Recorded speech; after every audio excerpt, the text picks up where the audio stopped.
93.5 Red FM স্টুডিওর ঘড়িতে সময় পাক্কা 1:15। তবে বাইরে রোদ শোয়া যাচ্ছে না বস, এমনটাই শুনছি রেড এফএম এর গরমে তেতে পুড়ে বাইরে থেকে আসা লোকজনের মুখে।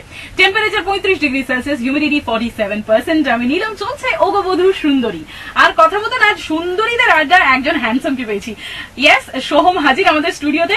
Good afternoon Soham. Very good afternoon. কেমন আছেন? আচ্ছা, আফটারনুনটা কি সত্যি গুড মনে হচ্ছে বাইরে? না, বাইরেটা খুব, এখানটায় খুব ভালো ঠান্ডা তোমার একদম স্টুডিওর মধ্যে, বাট বাইরেটা সত্যি খুব গরম। খুব গরম। তারপর গরমে বেরিয়ে কি মনে হচ্ছে লে হালুয়া শুরু হলো? গরম বেরিয়ে একদম এক কথায় লে হালুয়া, এই গরম হলো, এই শুরু হলো।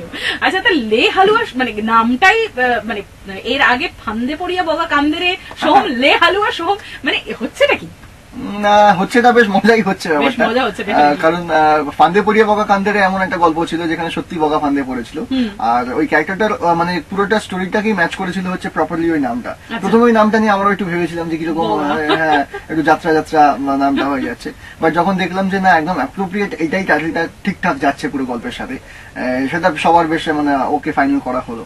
আর লে হালুয়া লে এটা খুব কলোকিয়াল, মানে ওটা যতটাই আর কি টাং টুইস্টার বলা যেতে পারে, হ্যাঁ, কিন্তু এইটা কিন্তু একদম খুব আমরা ক্যাজুয়ালি বলেই থাকি যে লে হালুয়া, কোনো কিছু হলো, একটা ট্র্যাপে পড়লাম বা কোন রকম কোনো অসুবিধা, লে হালুয়া, এই ব্যাপার আবার শুরু, মানে এই ধরনের। তো এক্স্যাক্টলি এখানেও সেম, মানে প্রত্যেকটা ক্যারেক্টারকে দেখিয়েছে খুব মজার মধ্যে দিয়ে, মানে বেসিক্যালি কমেডি অফ এরার্স এটা একদম। তো সেটা আর কি প্রত্যেকটা ক্যারেক্টার কোথাও না কোথাও একটা ইনসিকিউর জায়গায় পড়েছে, এবং সেইখানে পড়ে প্রত্যেকের মধ্যেই যে বাবা লে হালুয়া, মানে এই ধরনের একটা অ্যাটিটিউড। তো সেইটাই, এবং আমার মনে হয় খুব ভালোভাবে, খুব সবাই মিলে খুব মানে সিরিয়াসলি খুব পরিশ্রমটা করেছি কমেডিটা করার জন্য। আচ্ছা সোম, একটা কথা জানতে চাইবো, তুমি কি মানে সিনেমা নির্বাচনের ক্ষেত্রে কি মানে কমেডি চুজ করছো এখন এই পিরিয়ড অফ টাইম? গতকাল প্রেম আমার দেখছিলাম, আর তারপর ভাবছি ফান্দে পড়িয়া বগা কান্দে, মানে দুটো করে মানে একবারে south pole north pole movie. তবে হ্যাঁ, দুটোতেই you excel in both the genres of movie. তো এখন কি কমেডি পিরিয়ড চলছে নাকি লাইফে? এখন দেখো কমেডি, কারণ আমার মনে হয় একজন অ্যাক্টর হিসেবে সব রকম আমাদের ক্যারেক্টারই ট্রাই আউট করা উচিত। তো আমার যদি বলো নিজস্ব পছন্দ হচ্ছে একটু সিরিয়াস কাইন্ড অফ ক্যারেক্টার্স বা মুভিজ, সেটা আমি দেখতেও পছন্দ করি। And at the same time কমেডিটাও খুব দরকার লাইফে আমার প্রত্যেকের ক্ষেত্রে, মানে সেটা করা বা দেখা, কারণ হাসাটা কোথাও না কোথাও সবারই দরকার।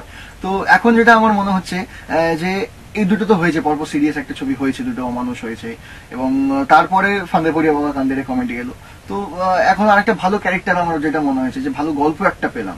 তো যখন ভালো, আর অবশ্যই থ্যাঙ্কস টু শ্রীকান্দা, আমাদের যিনি ভেঙ্কটেশের, যিনি আমাদের সব শ্রীকান্ত মোহতা এবং মনিদা রানীরা প্রত্যেকে, তো সবাই মিলে আমরা বসে একটা ভাবা হলো যে এই ধরনের একটা ক্যারেক্টার আগে যেখানে সিরিয়াস হয়েছে, তো why not try out something different. তো তার জন্যই হয়তো বলতে পারো একটা নতুনত্ব প্রচেষ্টা, যে না একটা ভালো অন্যরকম ক্যারেক্টার করি।